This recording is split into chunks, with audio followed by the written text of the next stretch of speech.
So, ayan po yung nakuha ko sa aking pagdadamster tonight at napakalaking fresh na manok, na buong manok. So, ayan guys, ito po yung naharbat ko tonight. Ayan, napaka-presko na manok pa at napakalamig pa guys. At yan. Hello everyone, kumusta na kayo dyan lahat? At tonight guys, samahan nyo ako at magdadamster ako uli. At ito nga, night shift yung asawa ko at ako lang mag-isa na magdamster. At tonight po maganda ang panahon at wala pong ulan at ayan.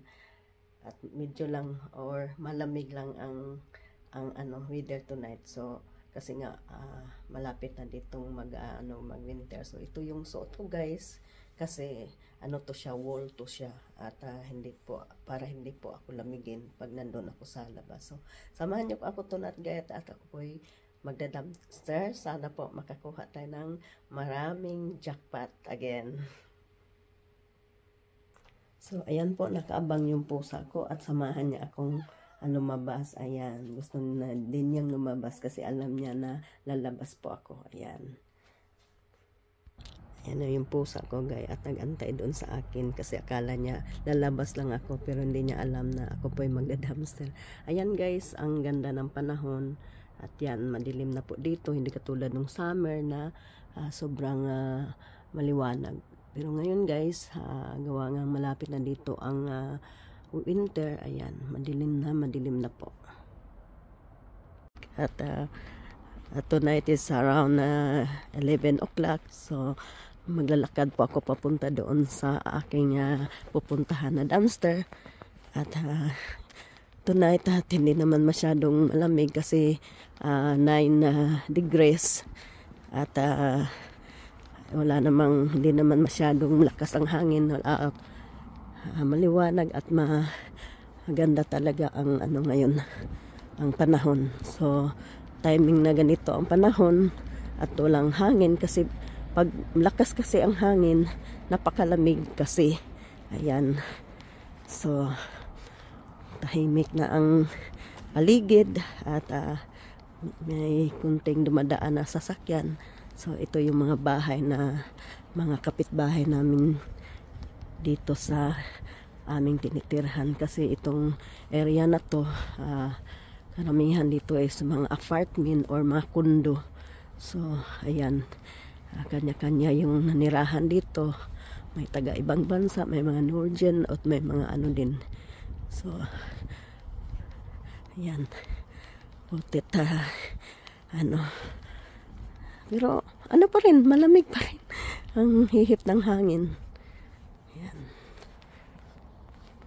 So sana po makakuha tayo ng jackpot tonight at doon lang ako sa aking pinuntahan nung yung marami po akong nakukuha at malapit lang kasi dito sa bahay ko.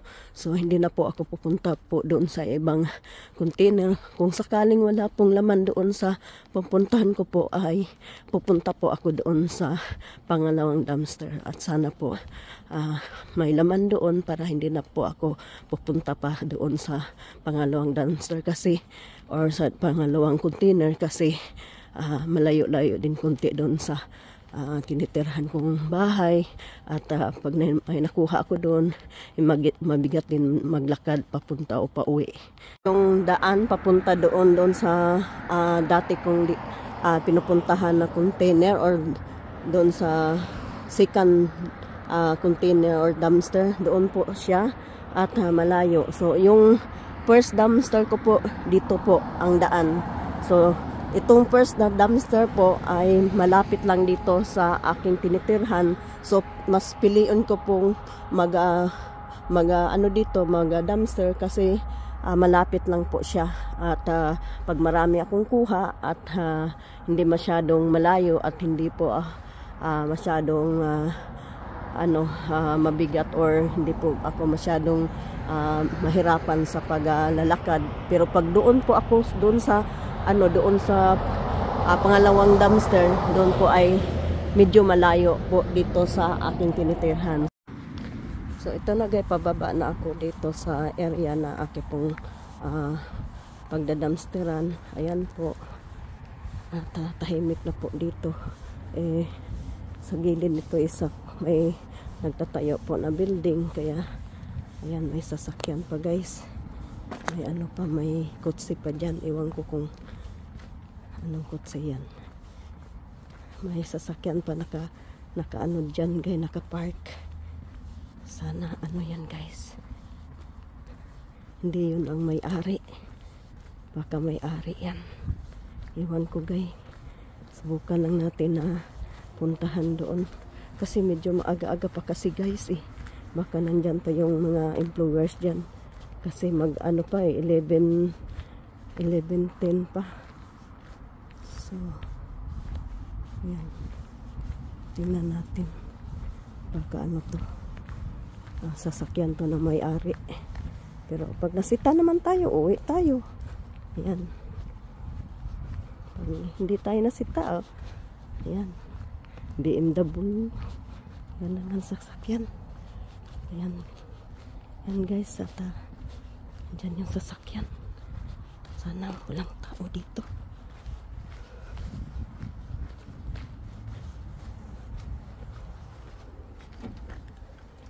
Ano lang naman guys.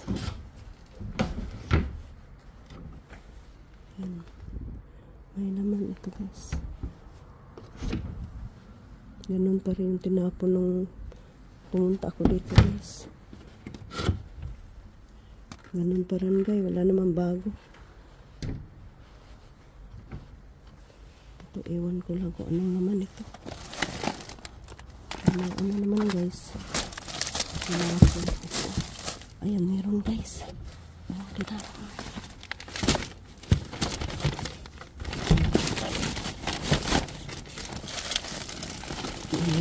Gay atap itong ano. Ano natin ito.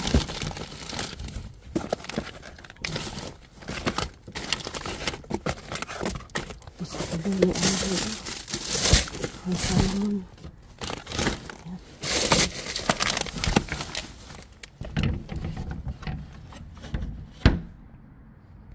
Ang daming candy guys. Kukunin ko to guys. So guys, yan po ang nakuha ko doon sa dumpster at hindi na po ako nag-video ng matagal kasi may sasakyan na ano doon naka-parking. Baka yung may-ari doon ang nandoon at hindi pa umuwi, kaya pabilisan lang yung pagharbat ko doon at ayan, may nakukuha naman tayo na mga pagkain. Ayan. So ayan guys, uuwi na po ako at medyo natakot ako doon kasi nga may sasakyan doon nakapark. Nakita nyo naman yung sasakyan doon ng itim na car. So baka po may-ari o manager yun. Kasi pag manager yun, pag nahuli ako, ay talaga mapagalitan ako. Ayan. At buti nakakuha tayo ng kunting grasya. Ayan po. Finally po at nakarating na ako sa bahay. At medyo mabigat din itong dala ko. So ayan po yung bike ni Sophia dyan at nakalagay at hindi, kahit na hindi naman masyadong maraming magnakaw dito, at least para safety na hindi natin minsan may mga taong interesado sa mga gamit. At itong bike ni Sophia napakamahal din dito at yan at may lock po yan siya, tinatalian po yan siya, kaya safety yan. Ayun, si Panther, nagala na yun si Panther, hindi ko na alam kung nasana yun siya. Kung minsan nandito lang yan siya dito at dito na ako sa loob ng bahay at ipasok ko na itong mga nahaharbat ko. At excited na po ako niyan mag-howl. Ayan. So, ayan. Tulog na po si Sophia guys. Ayan. So, yan po yung nakuha ko tonight sa aking pagda-dumpster. So, yan. At kahit papaano, at nakakuha tayo ng kunting grasya, at kahit kunting grasya to, napaka-bless ko na at napaka-happy kasi mahal din itong bilhin sa groceries at malaking pera na din ito pag nabili. So, pasensya na kayo guys at singos na singos ako kasi may sipon pa rin ako dahil nga sabi ko naman sa inyo, nagkasakit ako ng trangkaso. So, nandito pa rin yung sipon ko po. So, naririnig nyo na singos ng singos ako or hingos ng hingos ako. Pasensya na po kayo dyan. So, ayan po at isa-isahin ko sa inyo na ipapakita. At ito nga, napakaraming yogurt na nakuha ko doon sa plastic. Ayan. Iwan ko lang kung magustuhan to ni Sophia, pero hindi naman ito talaga pambata or pero karamihan kasi dito pag itong yogurt na to, pinapakain to sa mga baby na like yung nagsisimula na pong kumain. Ayan. So, ang kasi niya, ang sarap kasi niya na yung flavor niya kasi strawberry and banana. Ayan, napakarami po. So, pag hindi naman to magustuhan yung lasa ni Sophia, ay ibigay ko po to sa mga may bibi na mga Pilipina ko na mga kaibigan na may mga maliit din na bibi. Ayan. At ayan po, hindi pa naman po siya expired at 10 days pa lang siya mag-expired. Ayan. At ito din, nakakuha tayo ng ito yung wok sauce. Ayan. Ayan po, yung po, yung tulad ng magawa ng po yan siya green curry wok sauce. Ayan. So, ito po yung mga niya, yung sauce kung magawa ng mga yung mga siguro masarap din natin to. Try natin to gawin to kasi mahilig naman po din ako sa mga sabaw-sabaw. So, ayan, at magawa tayo ng sauce ng wok. Ayan. So, yan po at nakakuha tayo ng 4 at ito nakakuha tayo ng strawberry. So, pilian lang natin yan guys kasi may mga kunting bulok dyan. Ayan. At ito nakakuha ako ng candy. Ito po, candy po to sa yung mga candy ng bata. Ayan, yan, vitamin C. Ayan. Nakakuha tayo ng 3 at itong dressing sa salad. Ayan, nakakuha tayo ng 1. At itong yung tinapay na yung kayo ng pang bang tawag niyan, yung hotdog na tinapay. Ayan. Ito po yung pares ng hotdog. So ito din nakakuha tayo ng ng ganitong kalaking butter. So yan po at mahal din to yung bilhin tong ganito na butter. So napakalaki niyan at swerte pa rin tayo at may nakuha tayo doon sa plastic at nasama doon sa iba. At ito guys, nakakuha din ako ng itong chocolate milk. Yan. So yan po yung niya, flavor niya. Yan po, cacao. Yung protein milk cacao. Ayan. Yan, nakakuha tayo ng 1. At ito, nakakuha ako ng yung fruit muesli, banana and rosin, yung flavor po niya. At ito po yung kinakain dito sa karamihan dito sa mga Norwegian. Ito po yung kinakain sa mga breakfast. Ayan. At hindi lang mga bata or matanda, ito po yung kinakain nila sa breakfast. So, at yung isa din po, nakakuha tayo ng itong cereal. Ayan. Ayan po. Ito po yung cereal na hinahaluan din to ng gatas. Ayan. At ayan nga guys, bukas lang siya guys, pero hindi naman talaga siya hindi po yung butas yung nasa plastic sa loob. Yung karton lang po ang binutas nila. Ayan. Hindi naman sira yung nasa loob. At tiningnan ko talaga na wala naman butas yung sa plastic. At ito nakakuha ako ng yung din itong